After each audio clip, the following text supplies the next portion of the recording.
Assalamu alaikum. This is Naida Nitu from Nitur Kitchen. Welcome back to another recipe. আজকে আপনাদের জন্য আমার আয়োজন খুবই সহজ ও ঝটপট তৈরি করা যায়, সেটা হলো আলুর ললিপপ। খুবই অল্প সময়ে বিকালের নাস্তায় এই আলুর ললিপপ আপনারা তৈরি করতে পারেন। আলুর ললিপপ বলার কারণ হচ্ছে কারণ ললিপপের মতন কাঠি দিয়ে এটা সার্ভ করা হয়ে থাকে।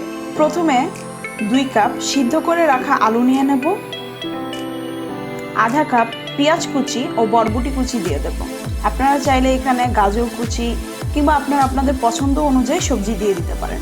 স্বাদ অনুযায়ী কাঁচামরিচ কুচি দিয়ে দেব, ধনিয়া পাতা কুচি দিয়ে দেব, 1 চা চামচ টালা জিরা গুঁড়া ও 1 চা চামচ চাট মশলা দিয়ে দেব, আধা চা চামচ আদা বাটা দিয়ে দেব, স্বাদ অনুযায়ী লবণ দিয়ে 1.5 টেবিল চামচ কর্নফ্লাওয়ার দিয়ে দেব,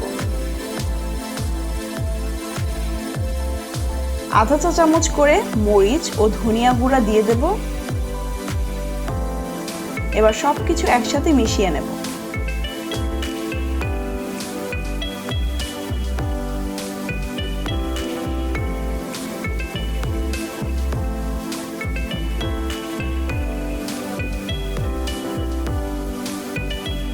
মিশানো হয়ে গেলে গোল করে এভাবে বল তৈরি করে নেব।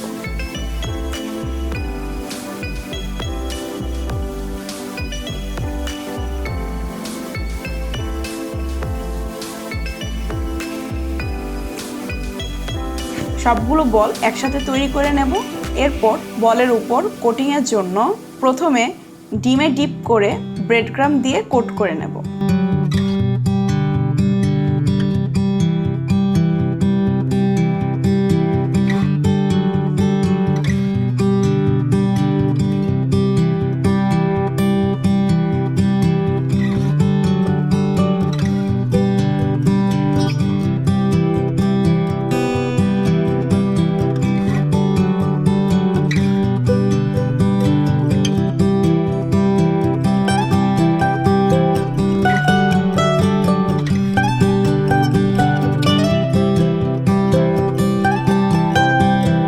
আলুর ললিপপ তৈরির জন্য আমি ডাবল কোটিং করে নিয়েছি।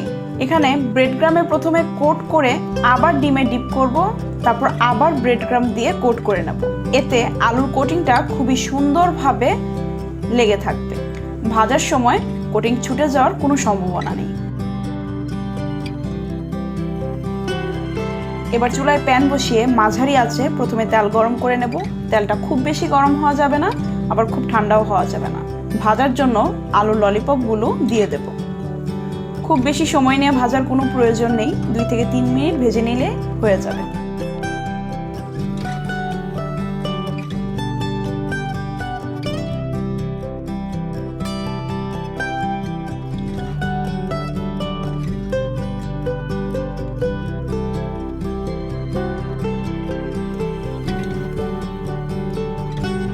দুই থেকে 3 মিনিট ভাজার পরেই খুব সুন্দর একটা রং চলে এসেছে।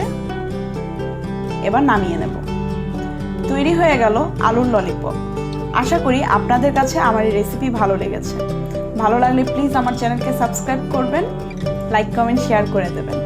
আমার রেসিপি ফলো করে যদি আপনারা তৈরি করে থাকেন আমাকে কমেন্ট বক্সে বা ফেসবুক গ্রুপে অবশ্যই জানাবেন।